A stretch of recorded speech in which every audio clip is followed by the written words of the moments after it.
into the Sunday Q&A. Britton, how are we doing, my friend? Mike, we're doing great. It's great to see you, but I got a little problem. I got an affliction. Real quick, affliction. Britton. I am losing sound. Apologies, everybody. Uh-oh. Technical difficulties, no worries.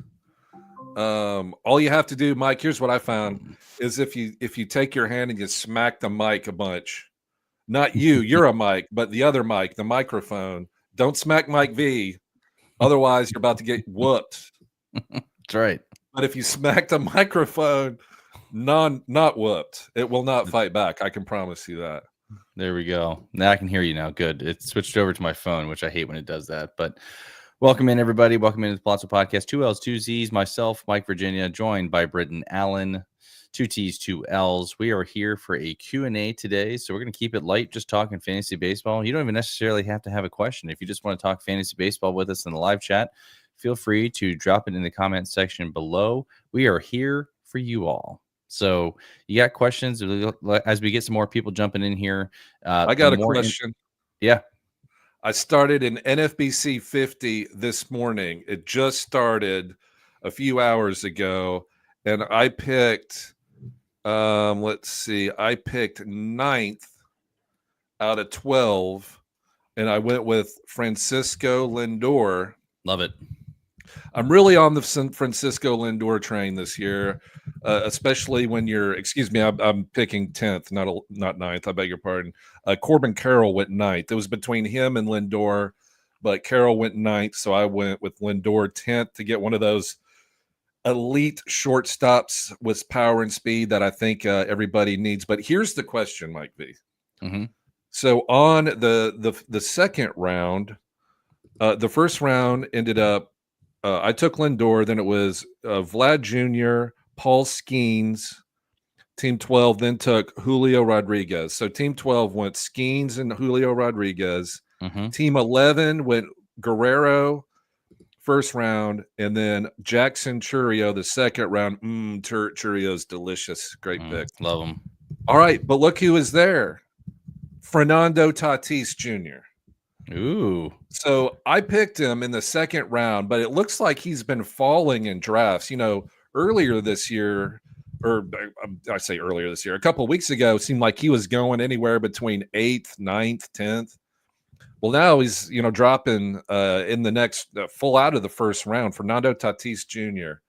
And I'm trying, and I didn't really want to draft him, frankly, because I don't think he plays hard. I think he's like one of those super talented players, like, like in a high school, one of those super good looking, successful people that everybody hates. They don't really try hard, yet everything works out and they get good grades, so I guess I'm still in my high school creep mode, but what do you think? Like, I mean, I was looking at him because I literally just picked him. I didn't want to. I thought about reaching on Jackson Merrill or something like that because I wanted an outfielder in the second round. But what are your thoughts on Fernando Tatis Jr. this year?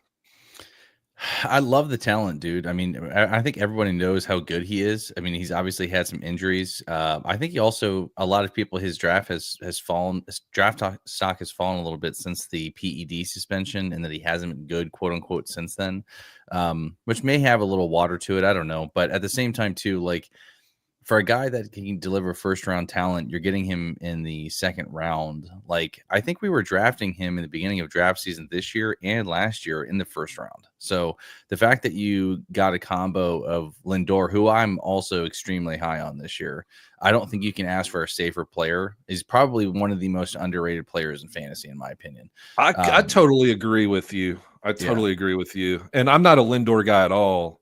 No, but neither am I. Yeah, but batting first, because they've already announced he's going to bat leadoff. He bat leadoff all last year, so I don't know why it would change. But they've already announced that he's going to bat leadoff for the Mets. Yeah.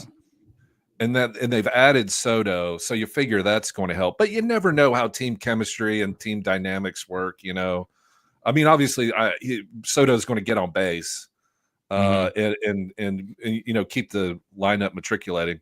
But let me talk to you about Fernando Tatis Jr. just for a second. Yeah. All right. So let's go back in time. We're going back in time. We're hitting the 1.21 gigawatts machine, the DeLorean. Let's get back to 2019 with Fernando Tatis when he broke into the league. He played in 84 games. He hit 21 home runs, stole 16 bases. In 2020, which is the COVID season, I believe, or was that 2020 or 2021? Yeah. 2020, right? Yeah. Mm-hmm. So 2020 was a COVID season, 17 home runs, 11 stolen bases. So you throw that out. I mean, that's solid for 59 games. Yeah. All right. So here's this breakout season, right? The season after COVID, 2021, he played 130 games, 42 home runs, 25 stolen bases. Career year, got that big daddy contract. He was 24 years old, right? All right, 23, 25 home runs, 29 stolen bases, solid, 25, 30 essentially. Last year, only 102 games, 21 home runs, 11 stolen bases. Profar had better numbers, right? Mm-hmm. Yep. So here we are, coming off a down year. He hasn't played that much in spring because of a sickness or some type of illness. But who cares, right? Yeah. So what do you think of Fernando Tatis?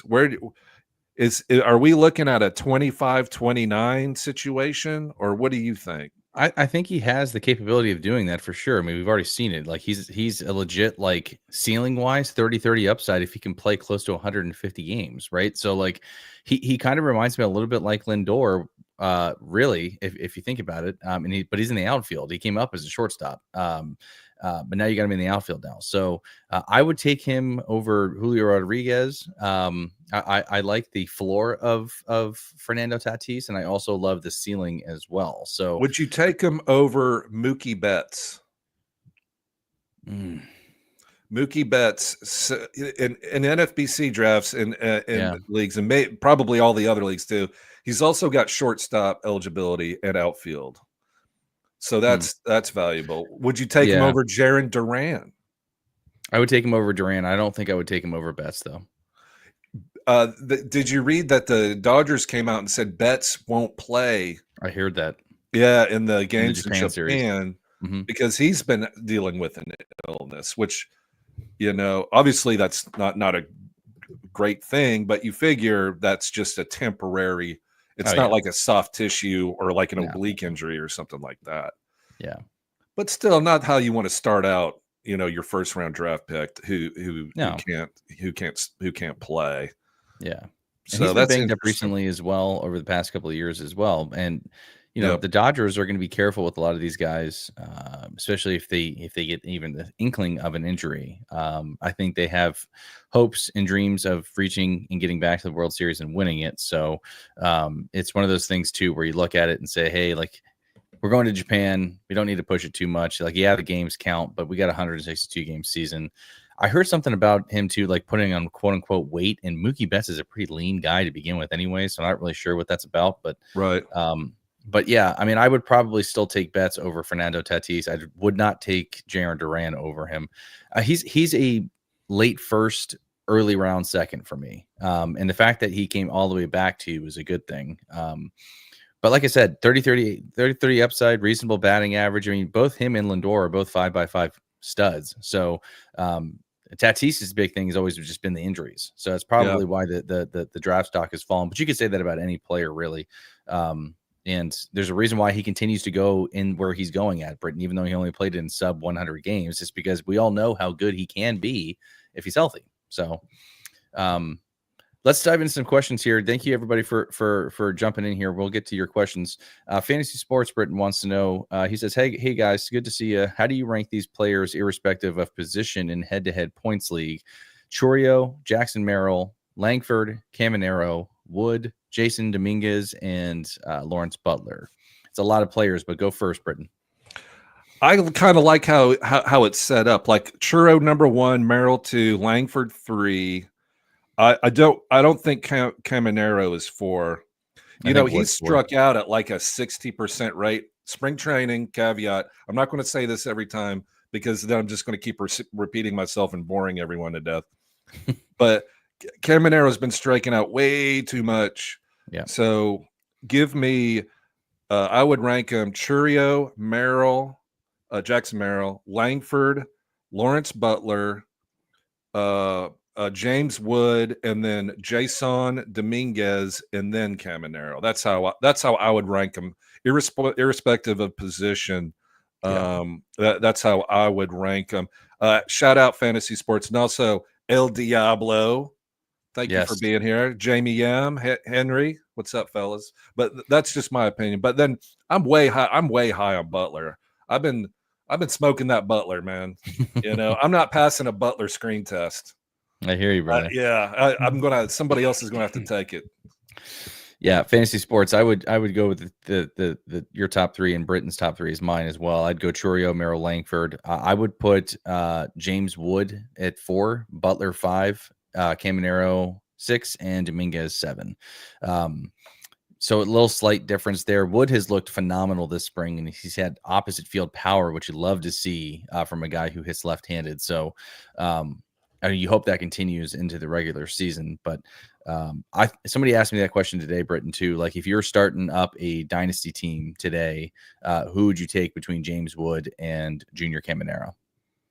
Wood, without a doubt. Yeah, because same. Wood, like I've seen, we're going down narrative street, Mike. You know I love narrative street. I've seen interviews with James Wood. He is smart. He is he gets it. I mean, who knows what that means? But he is a really mature young man. Not that Junior isn't, but I can get a power hitting third baseman just about anywhere. You know what I mean? Like I can get Alex Bregman later in the draft. Mm-hmm. Is he going to hit as many home runs as Caminero? Maybe. Yep. Yeah. Maybe.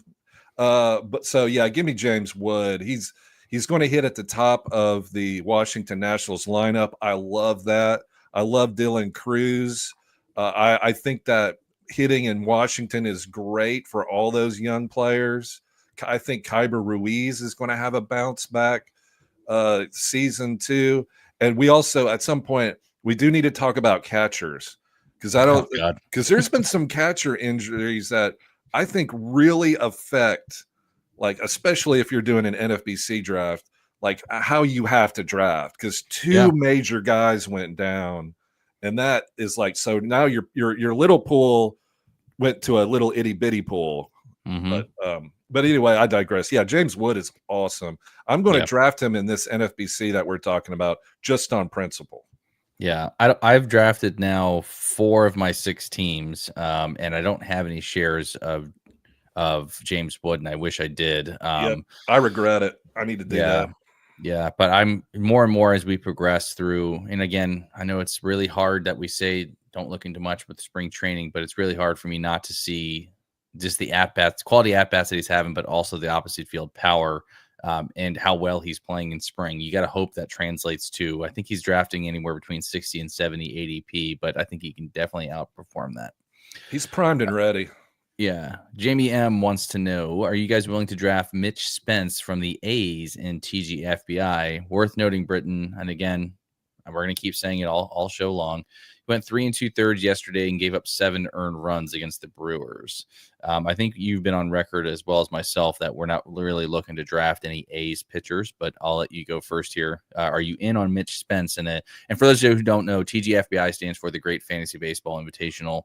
It's a lot of the top players in the world playing against each other. It's a Roto 15 team with Fab, so it's a great event that gets put on every year. But Britton, I know you're in TGFBI as well as myself. Do you have any shares of Mitch Spence, or would you draft him? I would steer clear unless it's a head-to-head points situation where he's RP eligible too. I don't know that he is, but I think he might be. But if he's RP eligible too, then that's a totally different situation. Then yes, 100%. But in a Roto Fab league like TGFBI, then no, I'm not worried about Mitch Spence or, frankly, any of the A's pitchers. Any pitcher whose home games are in a minor league park, No, sir. And I say that too regarding the Rays in Florida with one of my all-time favorite, not all-time, that's a little hyperbola over there. Okay, one of my favorite pitchers, Ryan Pepio, aka the Piss Missile, aka the urine stained mattress. I love Ryan Pepio. Mike V and I have been talking about him for years now, but I won't touch him in Florida just because it's humid, it's hot, and the ball flies out. So as much as I love the hitters, of course, the flip side of that coin is I'm staying away from the pitchers, even though they're talented. But yeah, I don't want any A's pitcher this year unless it's a points league. Yeah, I'm with you on that. I do like a lot of hitters within Oakland or Sacramento, I should say. Pitching wise, other than Mason Miller, I'm not willing to touch with a 40-foot pole. So thanks for the question there, Jamie. Hope everything's well. Henry Bodum, what's up, man? I don't think I've seen you on the show before. If you haven't already done so, make sure you like and subscribe to the Pallazzo Podcast YouTube channel. He says, good morning / afternoon, guys. I was curious if you had any NA prospects I should grab and hold that will be called up this year. Some obvious and not so obvious names, maybe. Thanks. Well, I'll start with this one, Henry. Obviously, a lot of buzz in spring training this year has been around Bubba Chandler. So pitching prospect for the Pittsburgh Pirates was touching 100. Now he was going up against the Phillies minor league teams, so not a whole lot to take away from that, but he's pitched pretty well, top 20 prospect. I like him to come up relatively soon. Another guys that you can obviously stash, maybe like an Andrew Painter. Their Phillies rotation is good, but it has some injury risks in there. And then I'll give you one hitting one. If he's not already owned, he should be because he's going to be starting. And another question that came up in the live chat is Matt Shaw of the Chicago Cubs. So that would be my three that I'm looking at. Britton, do you have any prospects that you're looking to stash this year that you can help out Henry with? My most drafted prospects over all my NFBC 50 round 15 or 12 team draft and hold leagues are Chandler Simpson, number 1 for the Tampa Bay Rays, because his hit tool, working on it, but he's got all the speed in the world. So Chandler Simpson for the Rays, Chase Meidroth for the Chicago Whites. Yeah, Chicago, exactly. Chicago White Sox. He came over on the Boston trade for Garrett Crochet. He might be the starting shortstop. They put Montgomery, they optioned Montgomery down, so it's between Meidroth, like Lynn Sosa, and some other dude. Like I don't know, but keep your eye on roster resource.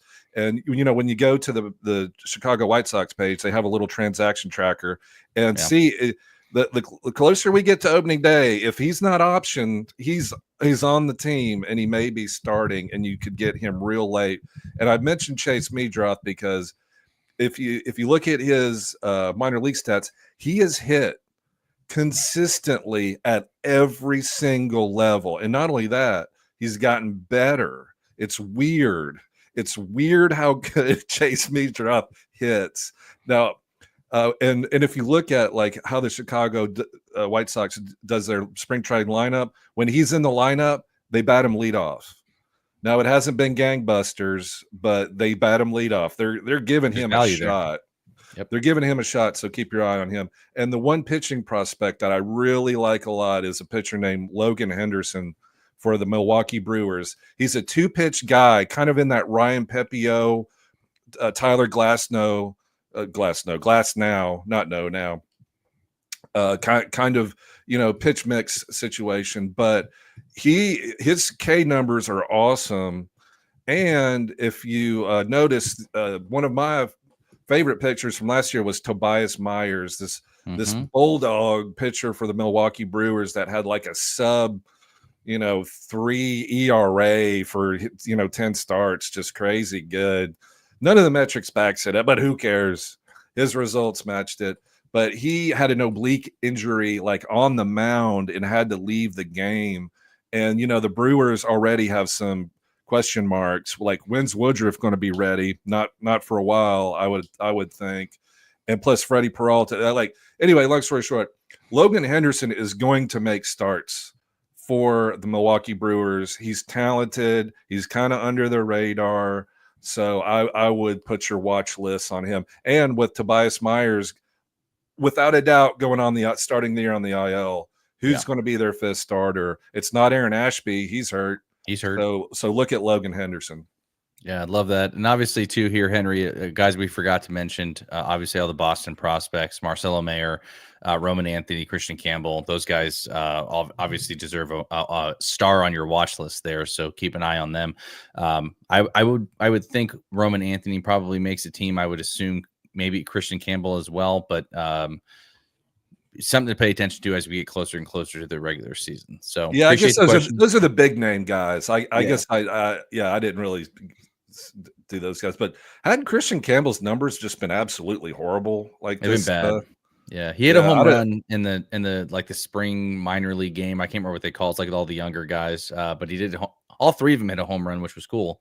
But they're the future of the Red Sox. But yeah, he hasn't looked good. But they don't really have any other options. Where are they going to play him? Yeah, second. So Bregman is third. Mm-hmm. Devers DHs. Okay, so short is Story. Mm-hmm. And so second is either Campbell or Anthony? No, it's going to be Campbell, David Hamilton, or Vaughn Grissom, who neither of them have looked good either. So yeah. Campbell has starting to pick it up a little bit, but the competition has been down a little too. So I wouldn't be surprised if they went David Hamilton there to start the season. But Roman Anthony's an outfielder. I don't know with Wilyer Abreu, who's gonna be on the IL to start the season. It looks like, and same thing with Madasaki Yoshida. I think he's going to be their DH. He's really the odd man out here because that's really the only place he can play. He's injured too, and the Red Sox, and I've got him on. I think he's kind of this is weird because I don't like stashing injured players, but I think Yoshida is kind of interesting because he's UT only, so people are going to stay away from him. He's injured, but he might be outfield eligible, within a couple weeks of the season. And they're going to play him because they paid him. They're going to shove him, say, we're doing something with this guy. I don't know what, but something's happening with this guy. You know what I mean? Mm-hmm. So I think, and he has a good batting average. I think he could kind of be sneaky later in a draft for the Red Sox. Yeah, appreciate. I definitely agree with you on that. Appreciate the question there, Henry. But with fantasy sports, he wants to know, does your rankings change for the above in Dynasty compared to 2025? So he's bringing back up this question here. Does this change if it's a Dynasty league? I don't think much here at all, fantasy sports. I think the three are still going to be the same. I'll speak for Britton here in terms of Churio, Merrill, and Langford. They're all relatively young guys, Wood and Caminero as well as Dominguez and Butler. So I don't think any of this really matters in a Dynasty format versus a redraft 2025 season. So I think that's how they're ranked currently in ADP right now, in terms of just where they're going with the top three that we have on the screen here. I'd love all those players in a dynasty league. Hell yeah. Junior Caminero, I hate to say it, I don't care. He could hit 40 home runs this year and prove me wrong, but I don't know. He strikes out a ton, and yes, he does. He doesn't steal bases. He's just your classic. Your bopper, you hope for a 250 average and, 25 home runs out of him. Whereas Churio, 5 cats, Merrill, 5 categories. Langford's going to be good. Yeah. I get all hot and bothered if you have like Churio, Langford, Merrill, and those guys on a team. Yeah. So no, I don't think it changes much fantasy sports. If you had a couple of vets in there who've been playing for a while, then maybe that changes things up a little bit. If you have any of those guys on a dynasty team, you're super happy. Yeah. So I think our rankings will stay the same. El Diablo, what's up, man? He's been engaging a lot with me on Twitter. He wants to know, how high are you guys on Matt Shaw? So I have him in my home league as my starting second baseman because he qualifies at 3 different spots. I believe it's second, short, and third. So, which you got to love.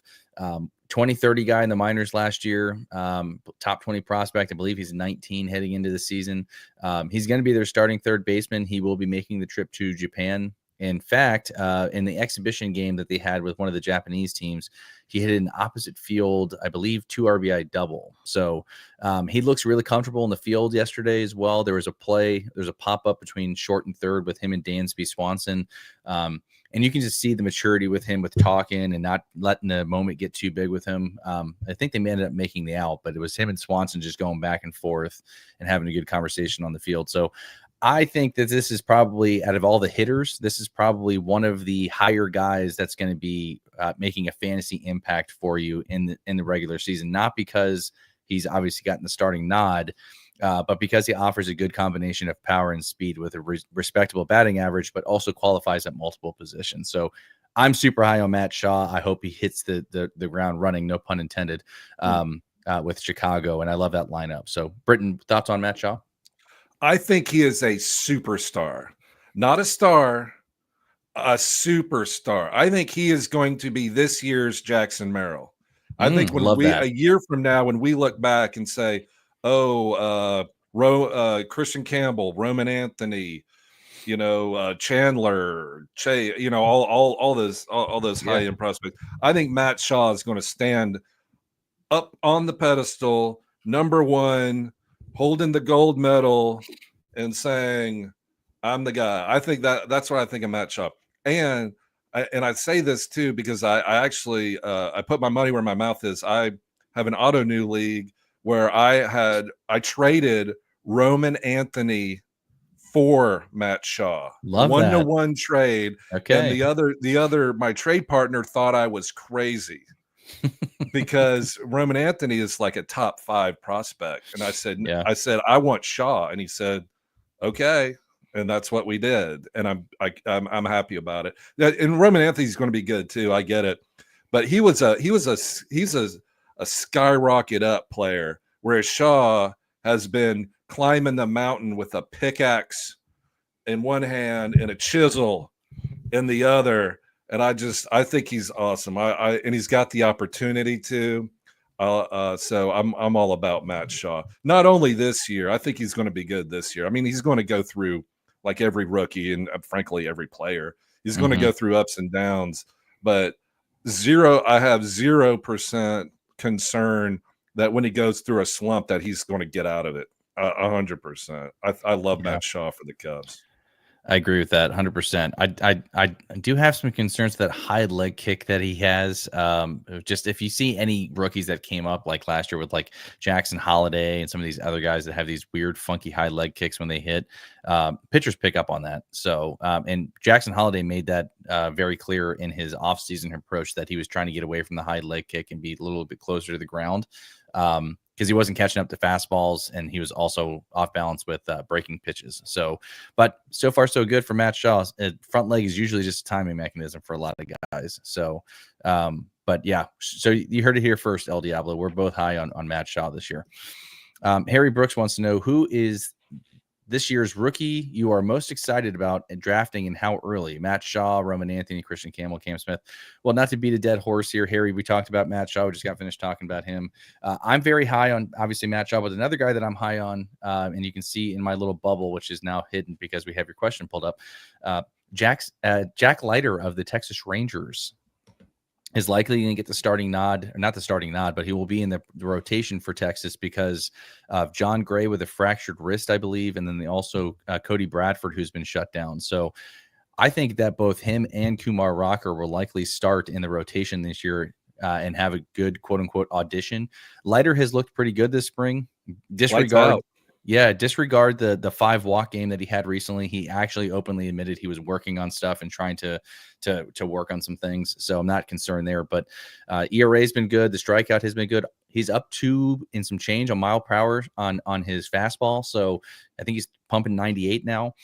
Former number 2 overall draft pick. So I'm very high on Jac Leiter this year, as well as Bubba Chandler, just from the pitching side. But Britton, outside of these guys that we've already talked about, is there anybody else that you wanted to throw in there real quick? No, I've Matt Shaw, Chandler, Simpson, Chase Meidroth. I mentioned Logan Henderson. You mentioned Bubba Chandler. Those guys have a road opportunity for success. I also like Thomas Harrington for the Pittsburgh Pirates. Love him too. Yeah, but no, if out of all those, yeah, I just espouse my love of my Matt Shaw, and I can already see in my inbox there's a restraining order against me. So well deserved, Matt Shaw's lawyers. Love that. Hey, so El Diablo's got another question for us, Britton. He wants to know what starting pitcher rank will Spencer Schellenbach end the year as? Is he a top 10 pitcher for you this year, Britton? Top 10? I don't think so. I would take that bet that he finishes outside top 10. But look, he's got all the talent in the world. But the pitching pool is real. Even with Garrett Cole going down, there are a lot of great pitchers that I really like this year. I think it's as deep as ever, as far as I can remember. So I like Schellenbach a lot, but man, there are so many players I like too. Basically, you other than George Kirby, obviously he went down, but every Mariners rotation guy can beat. There's just Robbie Ray is going to be in the top 10 probably. He's unstoppable. What about Jacob deGrom if he throws 120? If he throws 120 innings, he's going to be top 10. Because he's 100%. Like a 12K. Yeah, 100%. He's like he's like 2Ks per inning type guy. Anyway, but so I like Schellenbach a lot, but he's not. I don't think he's going to be top 10. Yeah, I think he falls somewhere between the 12 and 20 range there, El Diablo. I think that's probably somewhere where I'd rank him. It's just off the top of my head. I think Britton and I are both agreeing on this. Does he have the talent to be a top 10 starting pitcher? Of course. But we have very limited major league experience with him. When I say limited, I know he pitched a good chunk of the season last year, but it's only his first year within the majors. So that's going to regress. It just is. Yeah. It always does. Yeah. And the Braves are a good team. They crank out starting pitchers. I'm super excited about him. I drafted him in my home league. So Grant Holmes. Grant Holmes is gonna be another good guy. Yep. Ronaldo Lopez. I mean, those are two pitchers on his team that may finish, higher in the ranks than him. All right, here we go. We got a lot of prospect questions here. Harry Brooks wants to know where we rank Dylan Cruz and Jackson Holliday in fantasy sports' question here. So, again, Britton, he wants to know Dylan Cruz and Jackson Holliday. I'd still go Churio, Merrill, Langford. I would probably put James Wood again fourth, and then I would put Caminero, and then I would put Dylan Cruz, Jason Dominguez, or Lawrence Butler, Jason Dominguez, and then Jackson Hollidays at the end here. I'm an O's guy, so if there's you guys who watch, I'm a big O's fan. I'm not knocking Jackson Holliday. I guess I kind of am from a fantasy perspective. I think he's a better in real life player than he is for fantasy. He doesn't have like that elite, 30 home run power pop. Good average guy, I hope I'm wrong being an O's fan, but I think he's a better in real life player than he is in fantasy. So he's at the end of that list. But Britton, interested to hear your take. Where do you slot in Dylan Cruz and Jackson Holliday in this list? I would put Dylan Cruz right behind Wood. I like Dylan Cruz, but I like Wood better. I like Butler better. I like Langford better. I like Merrill better. I like Churio better. Yeah. I'm kind of out on Jackson Holliday, and it's just because they brought him up too quick. I just obviously because he wasn't successful, so it's real easy for me to say that. Yeah. But bringing him up at 20 years old, that just was not a good maneuver. Obviously, it's like he's just too young. Yeah, they should have let him. And I realized that he was very wildly successful, but. It's just one of those things. Whereas now you look at him, and I don't think he's gonna be elite. I think he's gonna be an everyday starter, but I don't think he's gonna be elite. I hope I'm wrong. Yeah, but same. I think we have you watch him play. You don't see an elite player. I think we have the same stance on that. Like he's going to be a good Major League Baseball player for sure, but for fantasy purposes, he doesn't do anything elite. Like he doesn't have an elite batting average. He's not going to guy who's going to hit 30, 40 home runs. He's not going to steal 50 stolen bases. He'll be serviceable. I think he'll be ownable in a lot of 12-team leagues. Maybe as a second baseman, but at the same time too, like these guys all have 4 to 5 category potential across the board, and I just don't see that with Jackson Holliday. Being an O's fan, like I said, I hope I'm wrong. I hope I'm dead wrong, and I hope he's watching this and is like, I got something for you, Mike V. I hope he's not watching it, because confession, I cut him in a keeper dynasty league. I cut Love him. that. Yeah, he was like $16, and it just wasn't. It wasn't anywhere near. He wasn't anywhere near worth it, and I don't think he's going to be for at least a year. So I straight up cut him in the offseason because I didn't have there wasn't a penalty to cut players in the offseason. So there you go. Yeah. Bizarrizza Jizza, he's in one of my leagues for next week's draft. I have 2 leagues, Friday and Sunday. He's in one of them, so he'll be drafting against me. So excited for the draft, Bizza. It's a head-to-head Cats standard 5x5 Britton, so it should be fun. Hey, look, Mike V has been known to pop some wood early. That is too true. early, sometimes too early. Not saying anything. Hey, look, happens to the best of us. It does. So it happen. This segment sponsored by Hims. So Rizza Bizza Jizza, if you got to pop that wood early, you got to do what you got to do, and go to your Hims in a very discreet box, and it'll be all good. My team name might be Team Cialis. I never know. A lot of dick jokes on this show on Sundays with you and I. Jamie M said I had Mitchell in my queue and went auto, so now I have Mitchell on my team auto draft. Okay, so I guess he's talking about Garrett Mitchell. This is an interesting one here for me too, Britton. I think this is a guy that you can get late after pick 200 that has 2020 upside. Fast. He's going to be hitting in the 1 through 5 spot, I believe. It's going to be interesting to see how he hits against lefties. I think is where he struggled at last year, and staying healthy, obviously. But what are your thoughts on Garrett Mitchell? Do you have any shares? I have 0.0 shares on Garrett Mitchell, and that is a failure on my part. I need to look more into Garrett Mitchell. It's just one of those things where in not all these, but in most of my drafts, I always go outfield very, very early, like always. I typically want, in this other draft, I went Lindor just because he fell. But normally I would pick outfielder. I would pick Churio, and then like Jordan Alexander or Jordan Alvarez or something. So I always hit outfield early. So later on in the draft, I don't really need Garrett Mitchell, That's true. And plus, there are a lot of, because I take speed early, and then later I backfill power with, like, Matt Wallner is a great outfielder that's going to hit 27 bombs, or JJ Bleday, lefty power bat who's been getting better year after year after year, and now he's hitting lefty in a short field in the minor leagues, or a minor league baseball park. Like so when Garrett Mitchell's been taken, like in leagues that I've been successful in the past, the leagues where I'm 1, 2, or 3 in home runs, and I can be in the middle of the pack with speed and be doing just fine. Yeah. But if I'm middle in the pack in home runs and 1, 2, or 3 in stolen bases, I'm not doing fine at all. So focus, like, get your speed early. And because power is the new stolen bases. You know how they say orange is the new black, or black's the new orange, or whatever, or 30's the new 20. Or in my case, 47's the new 27, which is not the case. Shout out Hims. Right. But we need sponsorship. Yeah, I'm working it. But hey, we hit the 1,000, didn't we? Let's get some of that pharmaceutical money, Mike V. I want some Hims money. Yeah, Cialis, samples. Yeah, whatever. Hair, boner pills, sleepy pills. I'll take all that stuff. I need all that.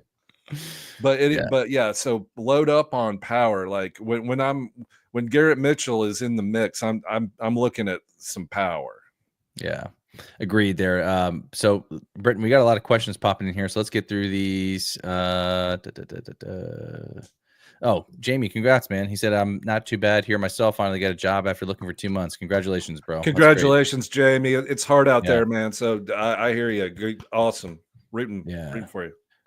Chad, what's up, man? He says, how many rounds do we let Grayson Rodriguez slide before he becomes good value? That's This a great question. One. That's a great question. What do you think, Mike V? You're tied in all things Orioles, which is a type of bird, apparently. I don't know. So what Mike V loves when I say dumb shit like that. By the way, I love it. I love it. For me, Grayson Rodriguez is a guy that I picked. I was very high on heading into this season. In one of my bold takes earlier on that he'd finish top 5. I don't know where he's going at. I haven't touched him, Britton, out of 4 of my drafts that I have. I actually had a chance and opportunity to draft him in my home league, and I passed up, and I got a lot of shit from my buddies. Like, oh, the Orioles guy not taking Grayson Rodriguez. How come? I have concerns, especially when he starts tinkering with his delivery. It's a recipe for disaster, especially when you're not accustomed to throwing like that. So, I don't know if if there's any value around that I'm going to be like, yes, here's where I'll take him at. He's going at pick 126. I still think that's high. I'm trying to think of other starting pitchers that are going in that range. But for me, Grayson Rodriguez just has too much risk to reward. I think this is a guy that, he's going around the same area as Shane McClanahan. I'd rather have him. I'd rather have Brian Wu over him. Shit, I take Jack Flaherty and Jared Jones and Sandy Alcantara over him as well. But I have a lot of concerns, especially with the new delivery and things that he's working on mechanically. But yeah, I'm not touching him with a 40-foot pole. What say you, Britton? I'd never thought I'd hear the day or see the day when Mike V testifying live in a live stream that he would take Jack Flaherty over Grayson Rodriguez. Right. Any listener of the show over the past few years knows exactly what I'm talking about right now. Yes. But I've heard it. I've heard it all now. I thought I heard it all. Yeah. Save this video. Save this. Clip this. Yeah. No, I agree with you. I agree with you 100%. We talked about pitchers earlier. Like, give me Reese Olson. Give me like Jack Flaherty. There's so many players. Give me Robbie Ray. Like, and I know I'm keep hammering the same thing, but there are so many good pitchers out there. Give me Ronaldo Lopez. Give me Grant Holmes. Like, so many good pitchers out there. Why draft an injured pitcher? Yeah, I just don't think you need. Let somebody else do it. Let somebody else do it. Yeah, you don't need to do it. I don't think. Yep. Give me Christopher 100%. Sanchez. Hey, ooh. Mike V, would you draft Christopher Sanchez before Grayson Rodriguez? Tell the truth, Mike V. You bastard. That means yes, ladies and gentlemen. That means yes. He's looking for a reason to say no, but he can't. He can't. Because Britton brings up a good point. Because of how deep starting pitching is, I'm just not willing to take the inherited risk. He's already hurt. Why would I want to draft a pitcher that's hurt already and hoping that he's going to come back? I'd rather just avoid it altogether and draft guys who are healthy. This is something that's going to be season long, I think. They could shut him down any minute and be like Tommy John or get that bracing procedure. And then what? Yeah. And then you missed out on Ronaldo Lopez or whoever. Yeah. At pick 126 with Grayson Rodriguez versus Christopher Sanchez, who I've been on record of saying that I'm not very high on this year. I just have real concerns with the road splits. He's looked great this year, and he's going at pick 165. So I'll wait 40 extra picks and just draft him. So I'm going on record of saying it. I'm not touching Grayson Rodriguez with a 40-foot pole. So, and that sucks. It pains me to say that because I was very high on him heading into the season. But if he's not healthy, there's no reason for me to draft him. But again, if we're talking like super, super late, like we're talking like, 13th or 14th round, then sure, what the hell. But I'm definitely not drafting him at cost, even at an extra 10 to 20 picks later. If he falls to me after pick 160, I'll think about it, but still probably not. All right, here we go. Let's see here. Henry wants to know, thanks for the prospect help. Another question I have for y'all is just your overall thoughts on Ronald Acuna this year and how confident you are in being back to his superstar self. We talked about this in a earlier show here, Henry, but we'll talk about it again here. Britton and I are both really, really big Ronald Acuna guys. I drafted him in the 3rd round in TGFBI. I don't think we're going to see the elite steal production. He actually said it, and he's on record of saying it, that he'd rather steal 30 and stay healthy than steal 70 and run the risk of getting hurt. This is his 2nd knee injury. I think the hitting aspect of it will still be there. I personally think he could still steal 20 to 30 bases, but the Braves and him will be very careful. I think the hitting, I think you're going to at least get a 4x5 guy with the stolen bases maybe being a tick down. Going to be back in the lineup in early May. I've seen some drafts, Britton, that he's going in the 2nd rounds, and I think that's crazy. I think drafting him in the 3rd or 4th is probably a good spot to draft him at. We are still talking about Ronald Acuna here. We're not talking about a mid-level guy. But Britton, I know you're a Acuna guy like myself, and we talked about it on our previous show. But thoughts on Acuna? Where do you feel comfortable drafting him at in drafts? If at all. I'm doing a little backpedaling on Ronald Acuna for this year. The most recent comments I've read from the Braves is that he might be ready late May. So let's say June 1st. And he's not going to run, and he's on his 2nd knee surgery. And you draft him in the 3rd round. I'm starting to feel a little uneasy. Ronald Acuna, which I love, he's one of my favorite players. I don't think he's going to be on he's not on any team I've drafted this year, and I don't think he's going to be, because even if he falls to the 4th or the 5th, I'm still not drafting him. I'm going to draft Lawrence Butler ahead of Ronald Acuna this year. 100%. 100%. I never thought I'd hear that day. Yeah, I know. I love Ronald Acuna too, but remember when he had his first ACL knee injury, the year after when he came back was terrible. Yeah. And now he's older, and now he's on his 2nd injury. You know, I'm worried about it. I think this is the year you stay away, frankly. And I'm sorry, Mike V. I know I hear what you're saying. I love his talent too, but everything lines up as like foreshadowing for not great season. He's already said, I'm not stealing, or I'm going to take it easy on the base paths. The Braves have said he might be ready by late May or June 1st. I don't know. Danger, man. In the 3rd, 4th, 5th round, you got other things that you can do right there. So I'd let somebody else take Ronald Acuna Jr. this year, Henry. I know. Look, dude, Mike and I talked about this. Like, how hard is it when it's like the 3rd or 4th round and you see Ronald Acuna at the top of that list, and you're like, oh, it's hard. But it's just, I don't think it's going to be his year this year. Yeah, Dave Funnel, shout out Dave Funnel, had a new update from Mark Bowman that Acuna is looking at early May now. So does that change your thoughts at all? Yeah, sure, absolutely. I like that.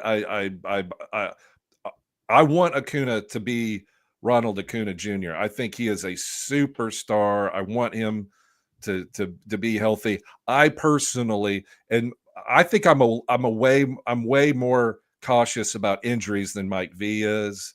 And I may be you could say overcautious, and I think that's true. And I'm way overcautious with pitchers, probably overcautious with hitters. I get that. So, you know, we'll see. But just for me personally, I would probably pass on Acuna for this year, just this year. There you go. Hey, speaking of injuries, our boy Dave Funnel, breaking news: Royce Lewis is hurt. Oh, shocker! No, Royce. Shocker. I love Royce Lewis. Britton, would it surprise you to Me know too. that I don't have? Actually, that's not true. I do have a Royce Lewis share. I think I have him both in TGFBI and in Pallazzo. I'm so sad, man. Royce Lewis is a great player, super talented, and by all accounts, and I follow. I don't know about you, Mike V, but on Twitter or X or whatever, I follow certain teams, and one of them is the Minnesota Twins. Mm-hmm. and I follow the Minnesota Twins and their PR department and their minor league, player development Twitter account and all that stuff, because I love the Minnesota Twins. I like the team. I like their players, and I like Royce Lewis. And he is such a great, solid dude. Anytime he gives a kid, anytime a kid asks him for an autograph, he stops what he does, and he gives the kid an autograph, and then he asks the kid to sign something that he has, like his hat or his shirt or something like that. I just love everything about Royce Lewis, and the fact that his career is starting to get more injury plagued than not. It literally makes me sad. That sucks. There he is right there. If you guys watching, he's beating out a ground ball to first. He comes up lame. Oh, no. He's grabbing the hammy. That is not good. No, sir. Looks like his left hamstring came up a little lame. That is not good for Royce Lewis. I can't watch. Yeah, he's walking off kind of defeated there. You guys watching us live on YouTube. Oh, man. We're going to watch it really quick. Let's see where he pulls up at. And it looks like it bites him pretty good. Any guys who ever pulled a hamstring, I do this regularly, just getting out of bed in the morning. It does not feel good. And that is bad. That's IL. Yep. Not good. Something popped when he was just accelerating. Oh no. Yep. Not good. For those of you guys who have already drafted, sorry about that. But we proceed. Maxwell says, "What's up, fellas? Good to be here. Thanks for being here, Maxwell. Appreciate you." What's up, dude? Chad says, "Speaking of jobs, just had orientation for a new gig myself. Congrats, Chad. That's great. Really happy for you, brother. Hopefully it works out for you." Joe Chris, who picked up Harrington and Henderson in the Pallazzo Invitational versus Mike VA? Me. So he's in our Joe's in our the league number 3 for Pallazzo. Looks like he picked up Harrington and Henderson. So kudos, Joe. Awesome, dude. I'm down with that program. Hey, I know we just talked about Royce Lewis. Yeah. Third baseman. It looks like he's going to be injured. God, he's only 25 years old. Anyway, so let's look at the Twins for a minute. Yeah. Third base is okay. So on the bench, they have Jose Miranda. Miranda can play third base. He can play first base. I think he would on the bench. You've got Miranda, Edouard Julien, and Harrison Bader. So Miranda would catch starts at third. Yeah. Or they would move Willie Castro to third and then platoon DH between Miranda, who hits right, and then Julien, who hits left. But maybe man, Brooks Julian's Lee had it tough. Yeah. Maybe Brooks Lee gets some extra run here with Royce hurt.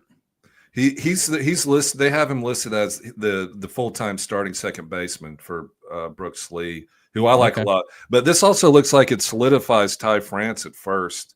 Like, probably right. Yeah. Yeah. So if you've got as much as we like Junior Caminero, I mean, Jose Miranda can be a solid late power guy too. Jose Miranda has had some pop. Yeah, he was a point last year. We had a lot of multi-hit games. He was on our waiver wire show, which we do. Little plug here. We do on Sundays during the regular season. The FAAB ULIS waiver wire show.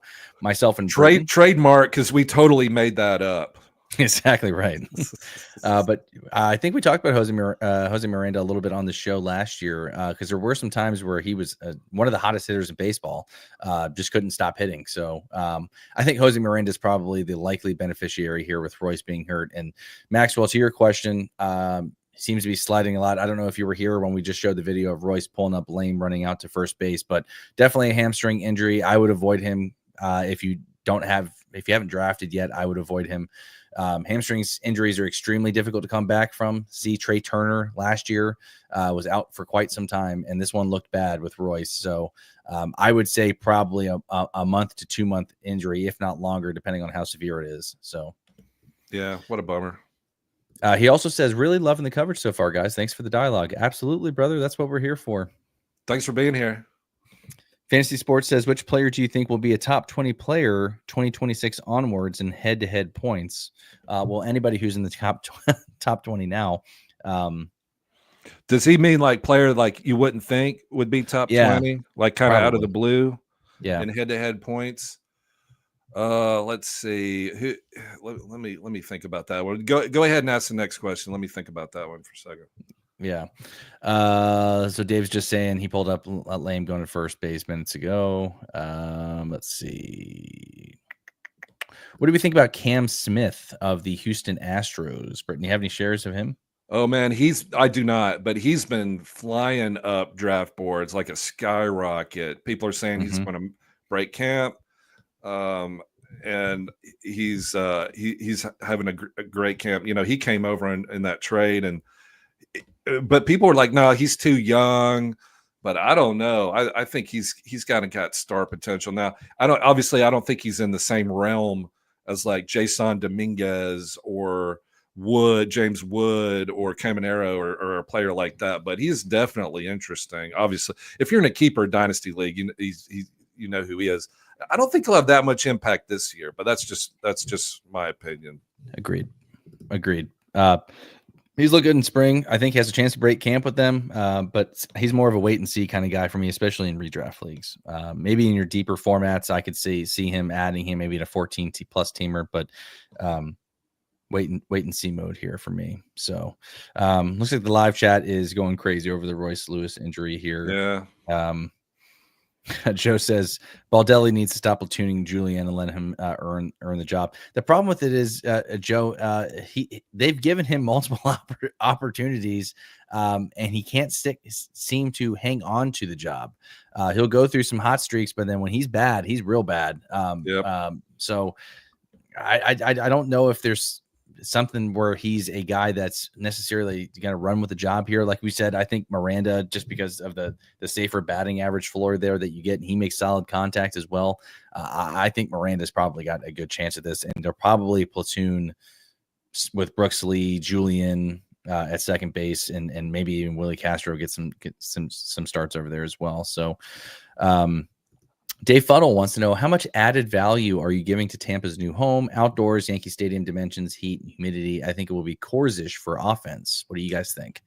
Yeah, we talked about it earlier, Dave. I think you're spot on there. The dimensions with Tampa and this stadium and Tampa are not too far off. It's actually a little bit longer than the Trop, but the outdoor humidity definitely is going to play a factor here.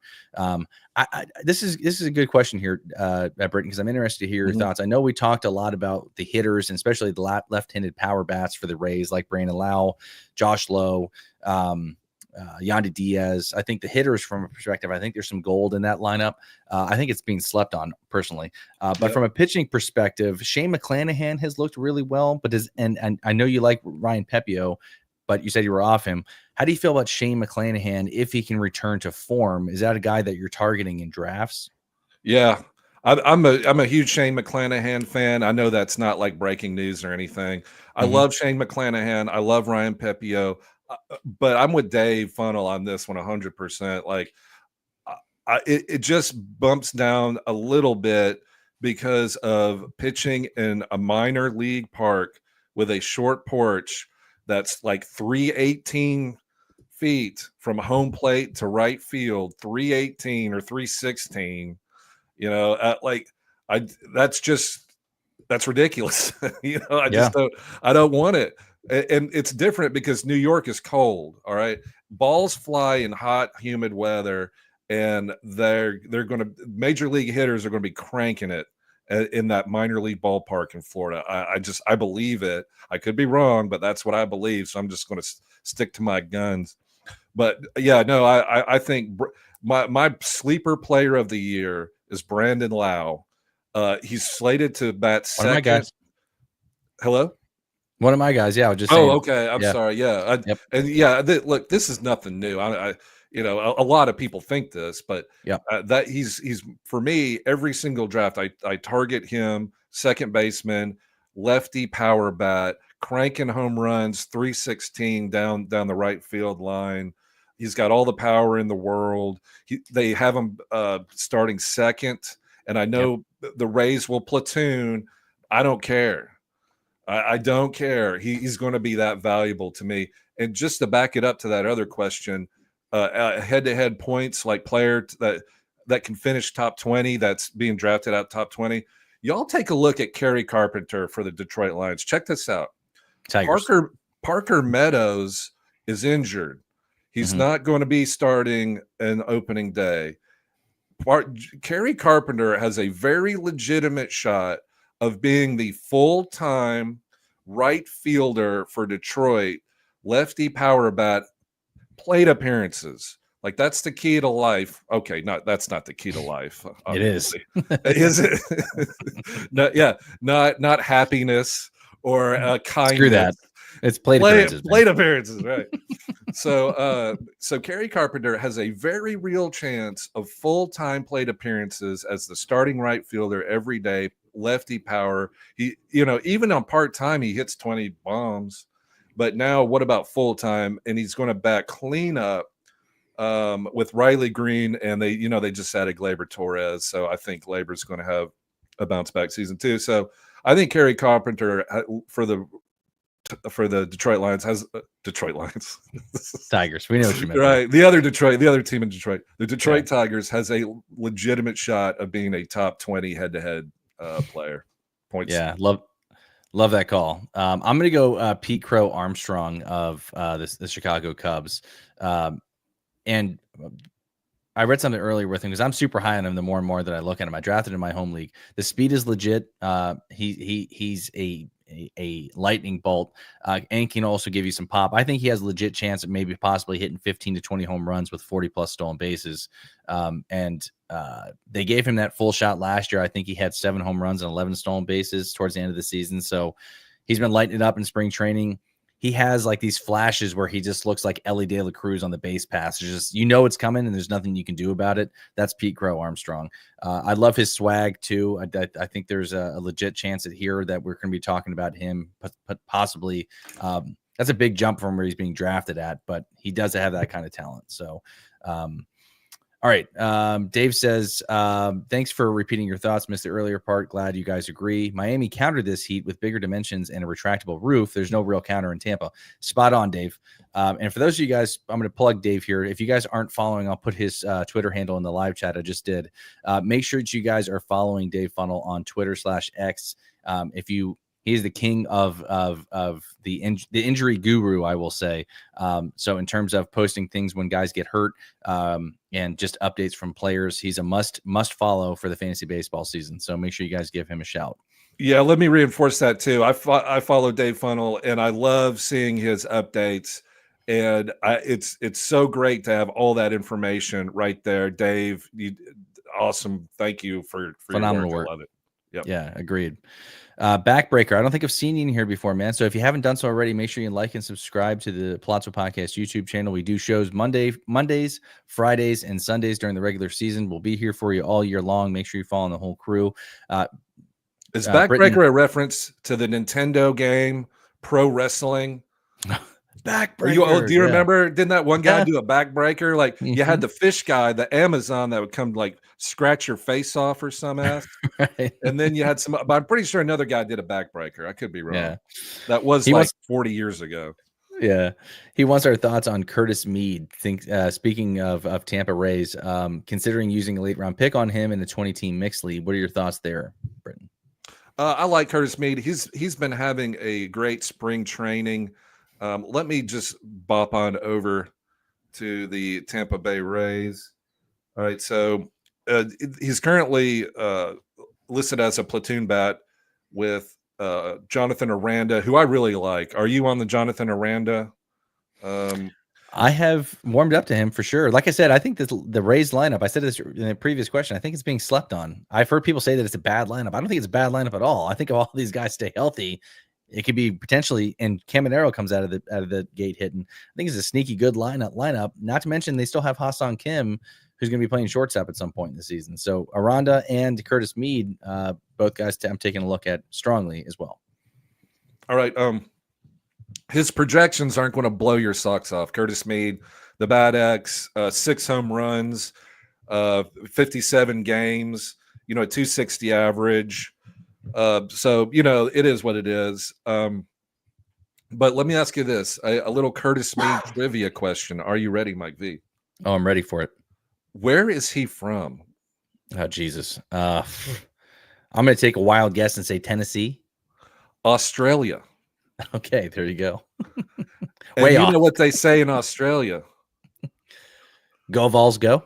No, I was going to say, well, I was like, Foster's Australian for beer, which is my Australia voice, obviously. Yeah.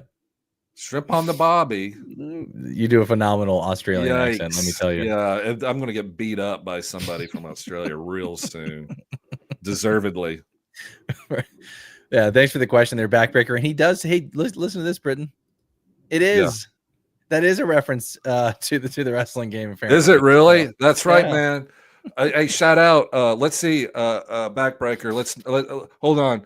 Let's see, Mike V. Can you name any of the wrestlers from Nintendo Pro Wrestling? Iconic game. Starman. No. I'm pretty sure I played it, but I couldn't tell you. Yeah, there was some pretty boy. There was Shawn Michaels? Amazon guy that would scratch your face. Okay. Yeah. Is that for the regular Nintendo or Super Nintendo? It was regular Nintendo. It's the gray box. Yep. But that the Pro Wrestling was one of the first games that came with like Super Mario Brothers. And then, a little bit later, the highfalutin Mike Tyson's Punch Out came in, and such a good game. Oh yeah, then Zelda took over, but I digress. Yeah, we could talk video games all day. I really could. Uncle Ted wants to know who the 5th starter in Kansas City is. It can be Daniel Lynch or Chris Bubich. Chris Bubich. Oh, shout out Bubich. I've got my Chris Bubich autograph card in my collection. So whenever he takes off, I'm looking at that. But it's got to be Bubich, right? He's having a great spring training. Everything under the hood looks good. Yeah, I'm into some Chris with a K, by the way. Don't call me Chris with a C. Yeah, Chris Bubich looks like it's his. Yeah, I think it's Bubich as well. Jackson Nakoya, if you're not already doing so, he's hitting us up from X. But Jackson, if you aren't doing so already, make sure you head over to the YouTube channel and subscribe to our Pallazzo Podcast YouTube channel. We'd greatly appreciate it. He wants to know, can Cags make it to the MLB season? Someone, a former MLB scout, said that he needs to get 500 at-bats in the minor leagues. Is that true, or they call him up no matter what? I think he's going to – I know he's getting a lot of spring training hype, and rightfully so, because he's having a great spring training. One, I don't know where he plays, and two, currently with their current roster construction. But at the same time, too, yeah, I don't think he has a whole lot of minor league experience either, and somebody they're probably not going to rush. So, and Robbie's in the live chat here too. Robbie, maybe you can correct me if I'm wrong here. I do see him up maybe some point during the season, but I don't think it's going to be anytime soon. But Britton, interested to hear your thoughts as well with Jac Caglianone. Jac Caglianone, man, he hits the ball hard, but he's too young. I think they're saying that to pump him up a little bit. He's not on the 40 man, and I don't think I think they're going to keep him down a little bit longer. But hey, look what I found. My boy Ruby Boobies, Chris Bubich. The auto too. Oh yeah, and that's not a sticker either, Mike V. This could go for easily $9.99 on any eBay. so don't get any ideas about my Chris Bubich auto.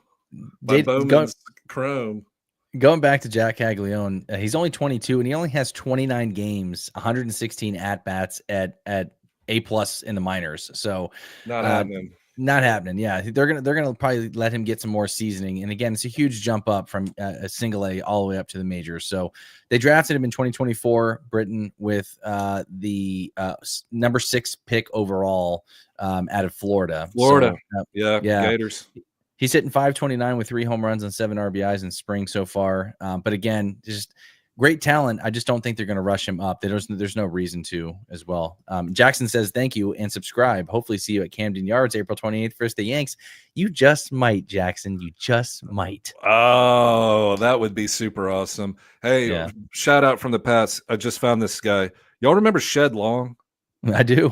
For the Cincinnati Reds? Yeah, why do I have a Shed Long auto card? I don't know. Pull. Yeah, Bowman's first. Yeah. Yeah. I got my retirement lined up right here, Mike. You know, you probably got some mutual funds or some investments. I got Shed Long. Yeah. For those of you guys who don't follow Robbie Baseball on Twitter, make sure you guys do that. He's our prospects guru along with Ben Chase. Says Cags shouldn't be in the plans with Casey's depth. Something bad happened or he murdered a minor league baseball and they needed him in the show. Yeah. So you hear first from Robbie. Shouldn't be in the plans with the depth right now with Kansas City. So what up, Robbie? Good dynasty asset for sure in Jac Caglianone. So let's see. All right, let's get to a couple more here. Robbie says, Britton, stop talking about all my favorite prospects from 5 years ago, Long and Lynch. Oh, what good. Hey, Shed Long wasn't 5 years ago, my friend. That was more like 8 or 9. Yeah.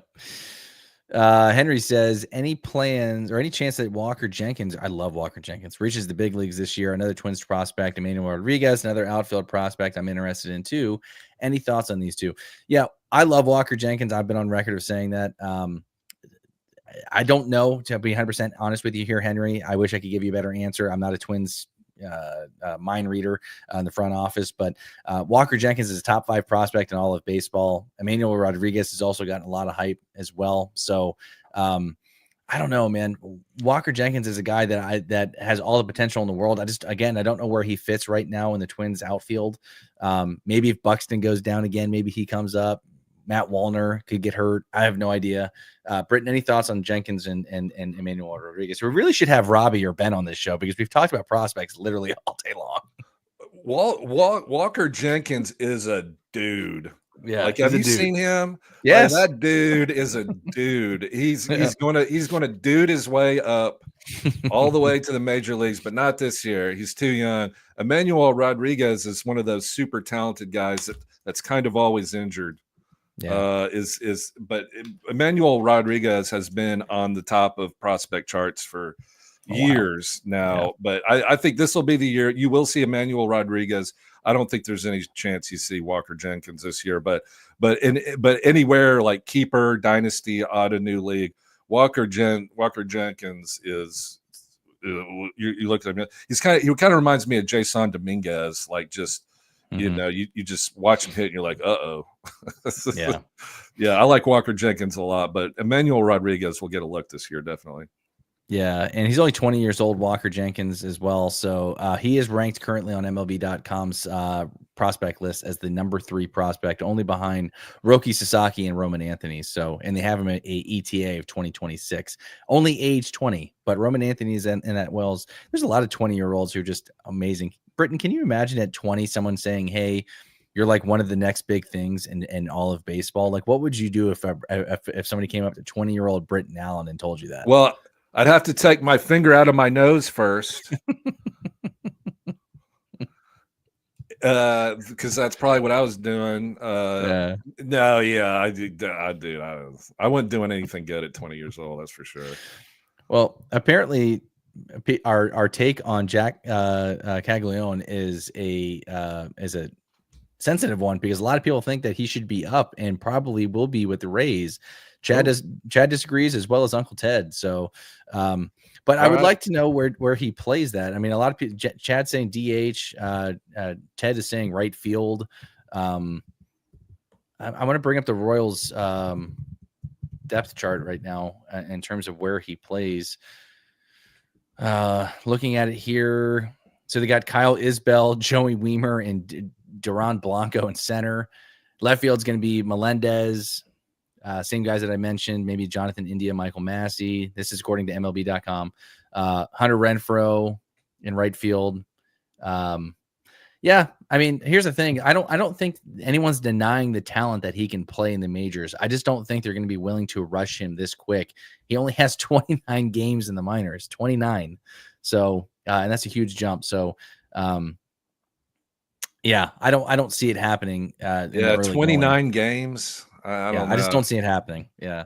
But I hope I'm wrong. Jac Caglianone's obviously great for baseball. He's been hitting the shit out of the ball in spring training. That'd be great if they brought him up. I don't think that's likely. Hey, if you scroll down a little bit, yeah, Jac Caglianone. I mean, he college player, 22 years old. It's not like he needs a lot of time in the minors, but Yeah.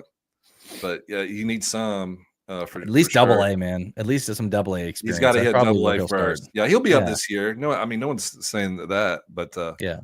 but hey, look who's on. You remember Drew Waters, the Atlanta Braves prospect from Yes, I years do. ago. I do. He's in the Is he minor on league this? system. Yeah, he's only 26 years old. He's got You some know, time. yeah, Man. Something we don't have, Britton. Father Time is kicking our ass, right? that's true. That's where That's you get all true. this gray here, man. Oh man, let me tell you, two kids. Yeah, pre kids, no gray. Two kids, A lot yeah, of gray. a lot of gray. Um, I'm kidding. My kids are yeah. awesome, but yeah, Yeah. but time comes at you fast, man. That's It what happens. does. It does. Henry, we'll take one more question here, and then I got to get out of here. Henry wants to know, what do I do at catcher? It's so slim out there. Do I reach to get a positional advantage there? I'm interested to hear your take on this one here too, Britton, because I went in my home league and drafted the number one catcher off the board in William Contreras with the Yep. Milwaukee Brewers. I just love the season he had last year, the home ballpark that he plays in, another sneaky good lineup there in Milwaukee. I used to be a guy who waited on catcher, and I did in TGFBI as well as the Pallazzo League. But in my home league that I drafted in, especially in my home league, which I've had for decades now, I used to wait on catcher or address it in a trade or something along those lines. And I find myself over the past 3 or 4 years now drafting catcher early. Justin Mason brought it up, and shout out Justin Mason for Potapalooza and having me on there last weekend. I really appreciate it. He brought up a good point too, especially with catchers. You want volume, and if you have Plate a catcher that, plate appearances, the number one factor in life that we've already addressed, right? Yes. If you got a guy like William Contreras who's going to have the volume and have elite numbers with that, a great batting average, good home runs, good RBIs, good runs, a 4x5 guy, and he's going to be in the lineup most days. That is an advantage that you have over a lot of people in your league. Not saying that other guys aren't in that, but if you have the top two catchers like Adley Rutschman and William Contreras, I think that's an advantage, especially as you progress through the season, where these guys are also maybe getting days off and not seeing the number of plate appearances. What are your thoughts on that? Yeah, great question, by the way, Henry. More than ever, are catchers super important? And I've come through playing years in the NFBC when you have to start two catchers, that catchers are already important and get way pushed up in NFBC leagues. But now, even in a 12-team redraft league, what an advantage if you have a good batting average, solid catcher, like that year that Salvador Perez hit 40 bombs. Love that. Just what an advantage over the team that started or a team that starts Connor Wong.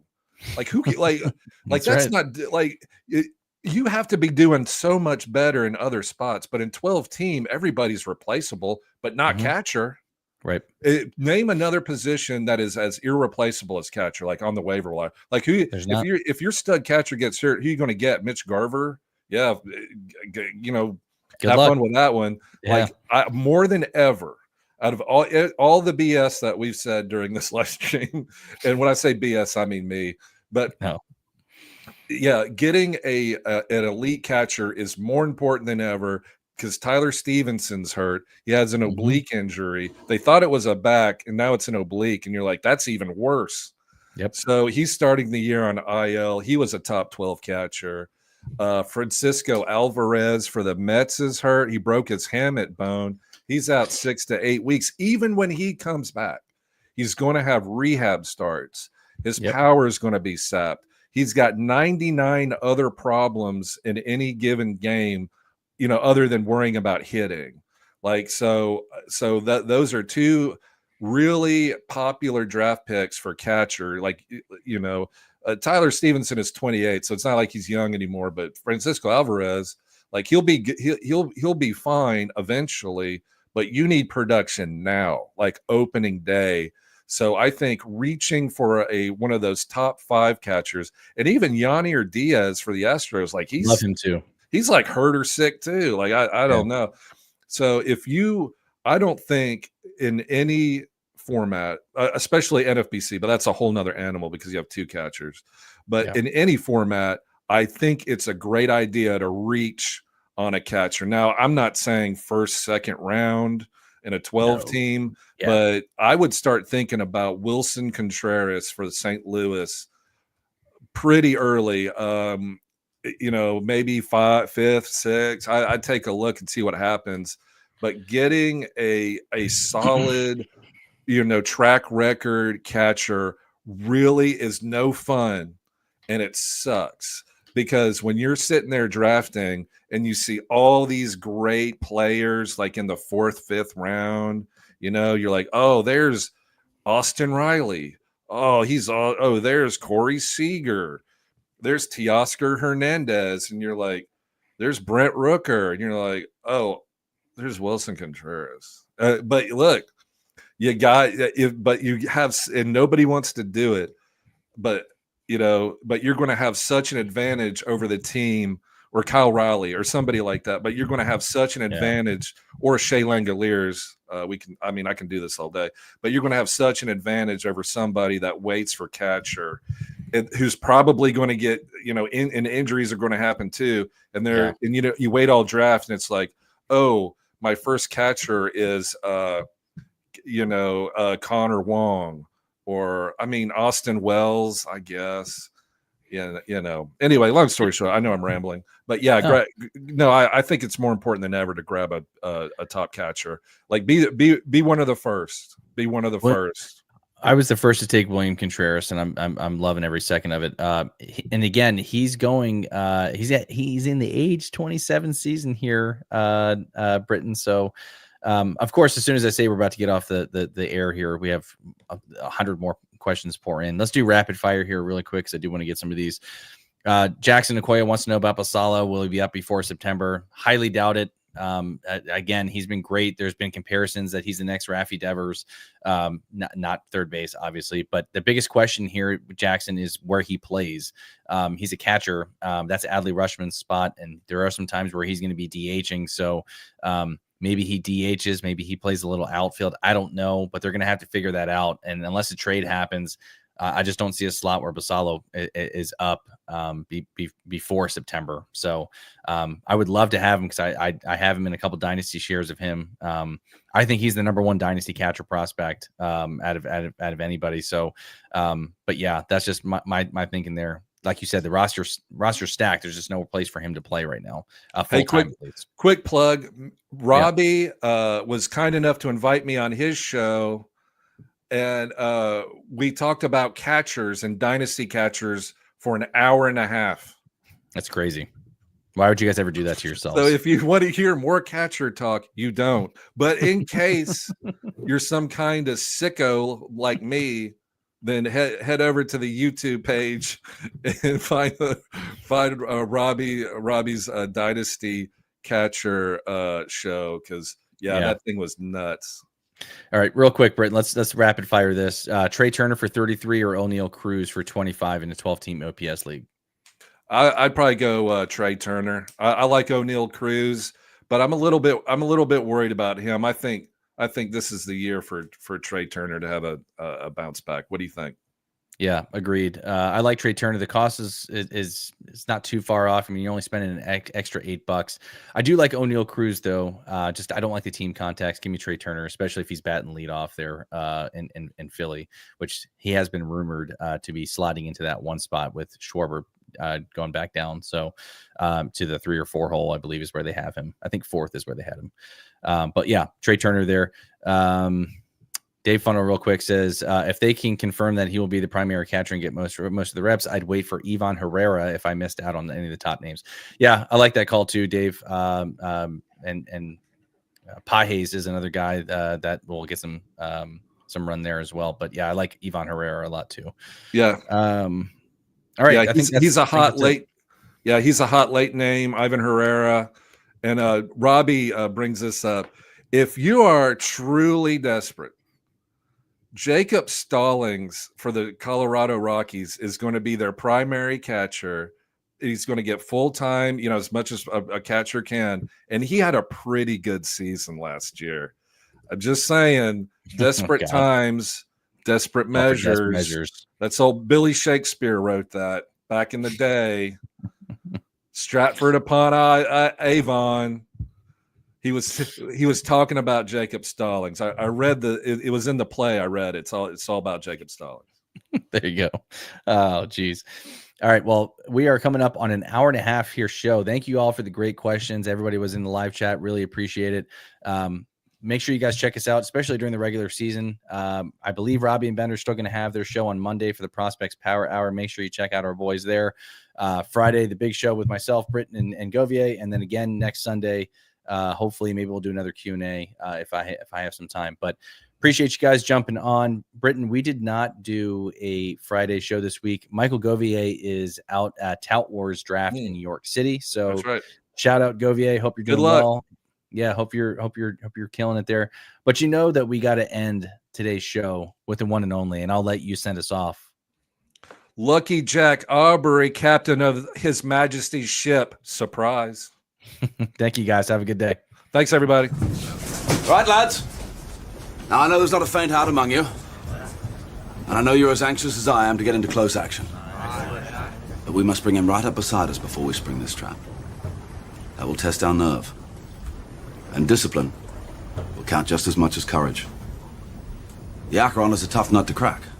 More than twice our guns, more than twice our numbers. And they will sell their lives dearly. They mean to take us as a prize. And we are worth more to them undamaged. Their greed will be their downfall. England is under threat of invasion. And though we be on the far side of the world, this ship is our home. This ship is England. So it's every hand to his rope or gun, quick's the word and sharp's the action. After all,